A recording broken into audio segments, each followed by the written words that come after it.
Grant thought I was invisible. He had no idea how wrong he was. My name is Derek Miller. I'm 42 years old. I live in Seattle, Washington, and I've spent the last 10 years working as an operations manager at Tally Global. That morning, I stood at the far end of the boardroom table, laying out the draft contracts for our $90 million acquisition deal. I had stayed late the night before, triple-checking everything, and I even caught a buried clause that seemed off. I figured I'd save the lawyers the embarrassment and mention it in the meeting. Big mistake. Grant Tally, the CEO, looked up from his coffee with that smug smirk he always wore when he was about to make someone feel small. "Derek," he said, loud enough to make everyone pause, "you're the office paper boy, not legal counsel. Stick to making copies." A few chuckles rolled through the room, sharp and controlled. The kind of laughter that's more about survival than humor. No one looked at me, not directly. Not even my own manager, who had nodded along with me just 5 minutes earlier when I brought up the clause. I tried to recover, to clarify. It's a dormant license clause, page 83. It gives an external party leverage. Grant cut me off with a raised hand. "I'm sure the legal team can handle it. You can go now." There it was. Dismissal, plain and public. I had worked at Tally Global for a decade. I'd kept my head down, stayed out of politics, and just fixed things. The things no one noticed until they went wrong. I collected the leftover printouts, feeling that heat in my face. I walked out of the room with my jaw locked tight, back straight. But inside, something boiled. 10 years of being the reliable one. The guy who could be counted on to clean up everyone else's mess without getting any credit. 10 years of watching promotions pass me by while less competent people climbed faster because they played golf with the right director. But that moment in the boardroom, that wasn't just a bad day. That was the last straw. Later, I sat at my desk in the corner of the operations floor, staring at the contract again. That clause, buried deep in the appendices, was no joke. If triggered, it allowed a third party to claim rights to certain core logistics systems before the acquisition closed. It was obscure, maybe a leftover from an old partnership. But if it was real, and I knew it was, it could derail the entire deal. I looked over at the others. They were laughing about something in Slack, probably lunch plans. Grant's assistant had already updated the company feed with a photo of the deal team from the boardroom. I wasn't in it. Invisible. I wasn't even angry anymore. I was focused. Sharp. I knew that clause. I knew exactly what it meant. They'd brushed me off like I didn't matter, but I held the one thing they hadn't noticed: leverage, and I wasn't going to waste it. That night, I stayed late under the excuse of cleaning up after the executive meeting. Most of the building emptied out by 7. By 8, the only lights left were mine and the janitor's 2 floors down. I kept my screen open to an email draft for show, in case anyone peeked in. But my real focus was the contract packet I'd printed and laid out across my desk. 89 pages. I'd been thinking about that clause all day. The wording gnawed at me like a splinter. Operational rights subject to dormant license provision per Schedule F. I remembered the phrase exactly. At the time, I'd barely gotten halfway through explaining it before Grant swatted me away like a fly. By 9 o'clock, I found it, buried in Schedule F, a dusty little section most people skip. The dormant license clause. 1 sentence, maybe 30 words total, but it hit me like a punch to the chest. If rights to Division 4 logistics architecture remain unclaimed by December 1st, said rights may be acquired via Option C, upon formal notice and a payment of $1. I sat back in my chair and stared at the page. Not a typo. Not a theoretical clause. It was live, legal, still active, and I knew exactly what Division 4 meant. It was the engine behind our fulfillment systems. Without that architecture, the entire acquisition would stall. It wasn't a side note. It was the linchpin. I glanced around the empty office. My hands were shaking. They missed it. The lawyers missed it. The compliance team missed it. The guys with billable hours so high they printed them on platinum-edged invoices. They all missed it, but I didn't.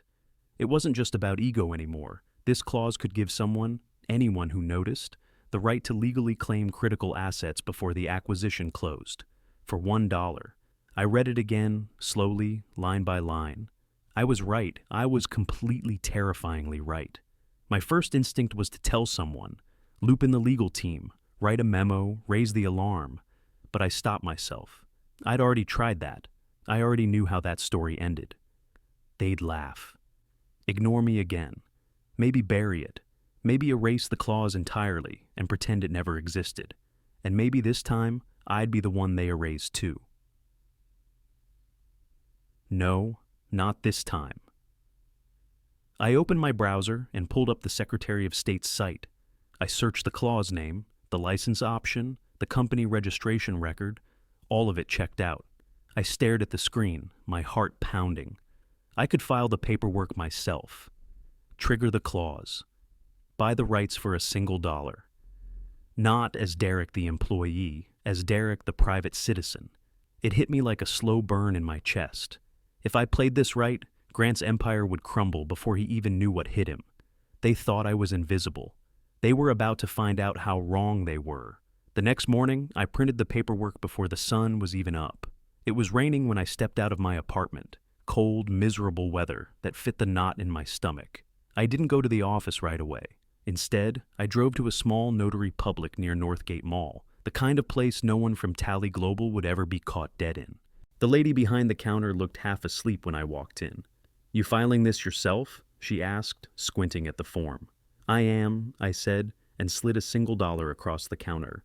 Real money, not a digital transfer. I wanted it to be tangible, symbolic. I wanted to feel that dollar leave my hand.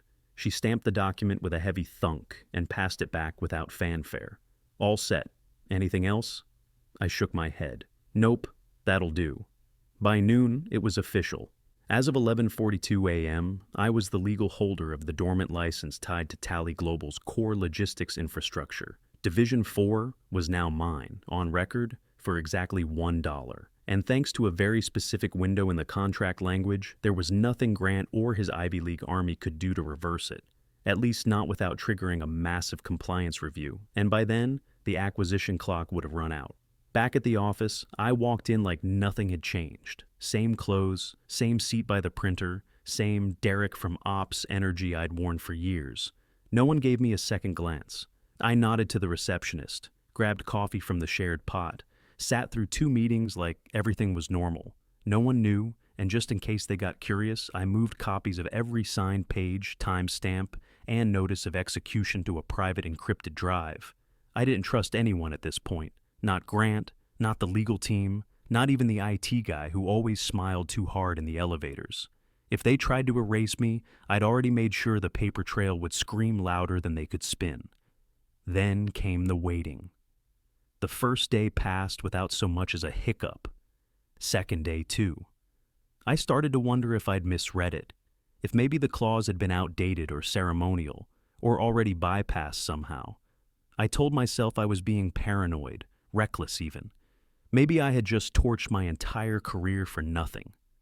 Then came the third morning. I was in the break room pouring coffee when I heard it. A raised voice from the general counsel's office, a slammed door, then whispers, hushed, urgent. Something had gone wrong, something big. I stepped into the hallway just in time to catch a phrase from one of the execs rushing past. Somebody filed a claim, blocked the whole damn deal.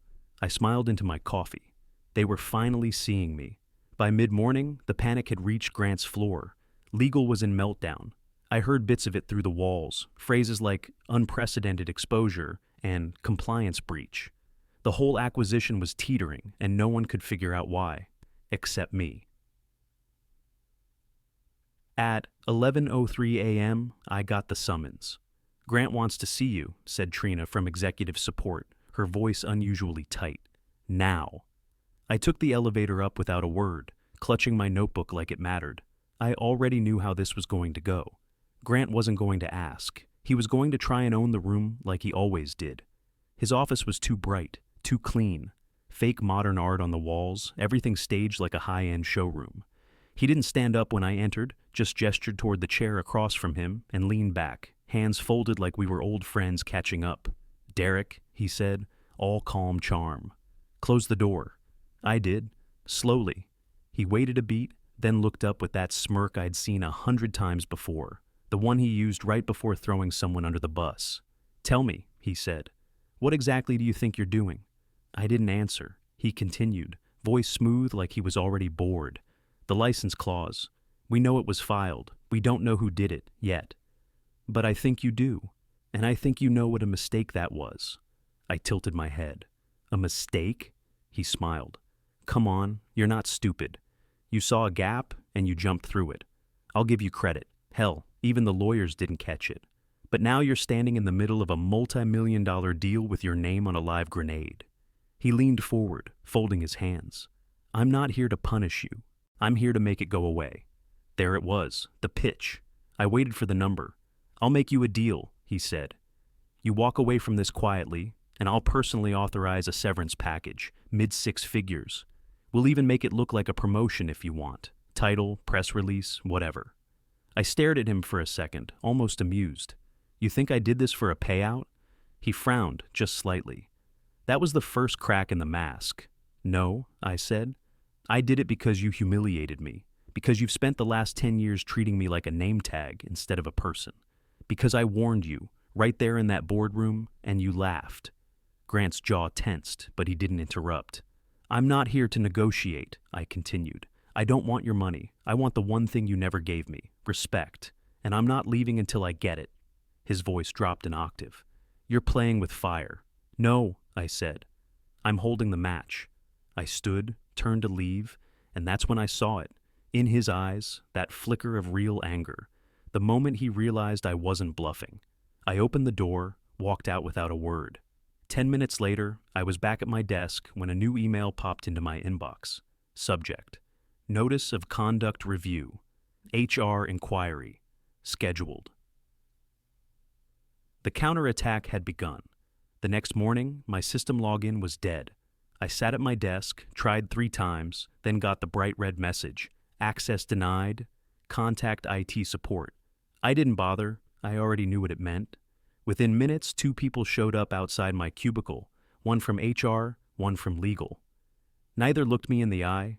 "Derek," said the HR rep, Clara something, with that overly polite tone HR folks use when they're holding a knife behind their back.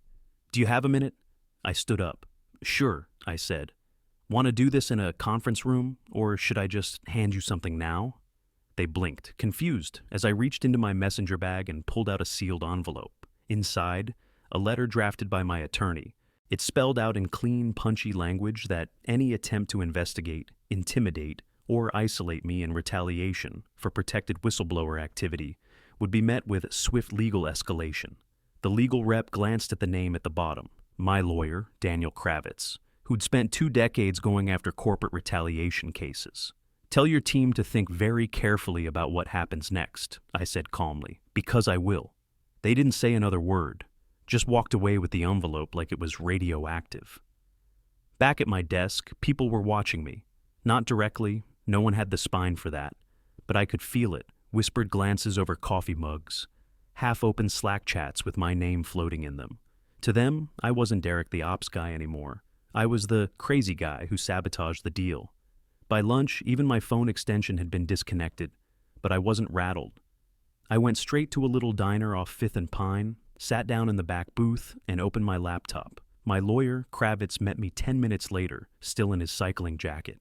"They're nervous," he said, flipping through his copy of the contract I had filed. "I saw the updated filings this morning. They know exactly who triggered it now. They'll try to spin it. Of course, probably already drafting a statement about unforeseen legacy liabilities. But we're ahead of them." He took a sip of black coffee. "Here's what I'm thinking.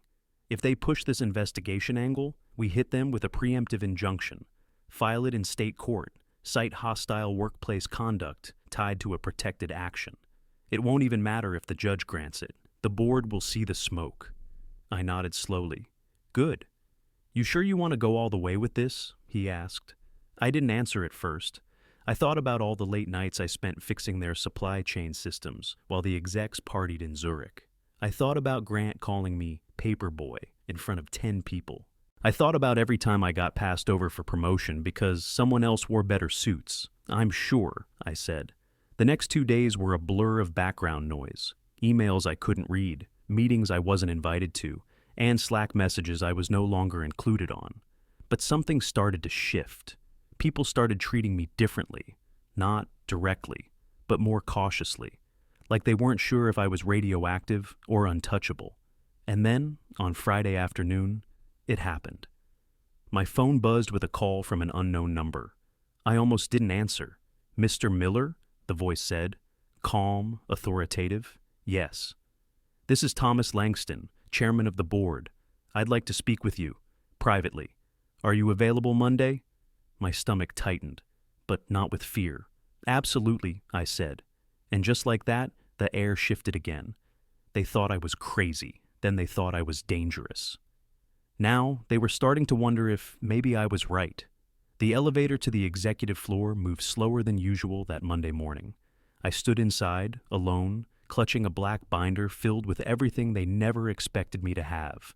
Emails, memos, copies of flagged contract versions, time-stamped messages where I raised red flags and got brushed off. I wasn't just showing up for a meeting. I was walking into a reckoning. The boardroom was quiet when I arrived. Thomas Langston, the chairman, stood to greet me. He looked like a man who hadn't slept. Around the table sat 6 other board members, each with a tablet or legal pad, some already flipping through printed copies of the documents I had sent over the night before. "Derek," Langston said, motioning to the seat beside him, "we appreciate you coming."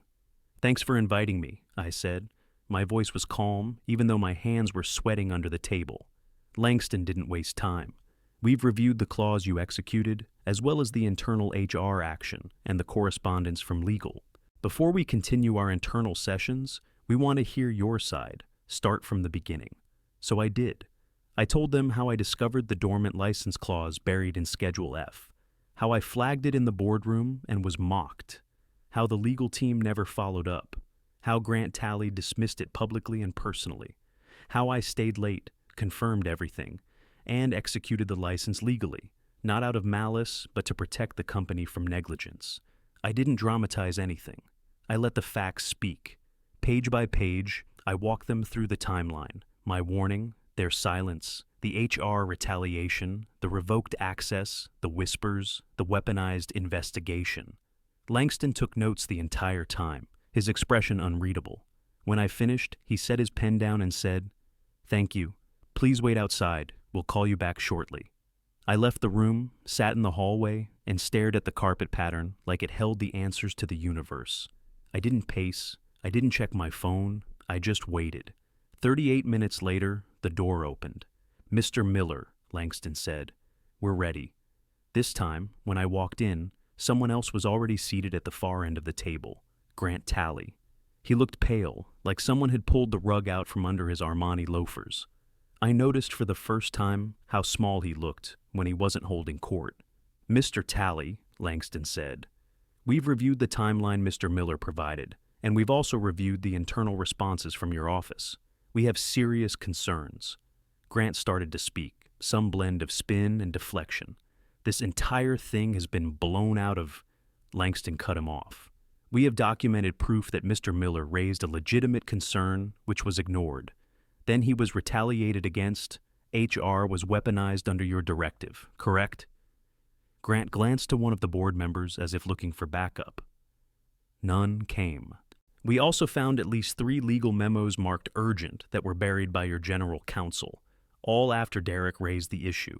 It appears you tried to suppress the risk rather than fix it."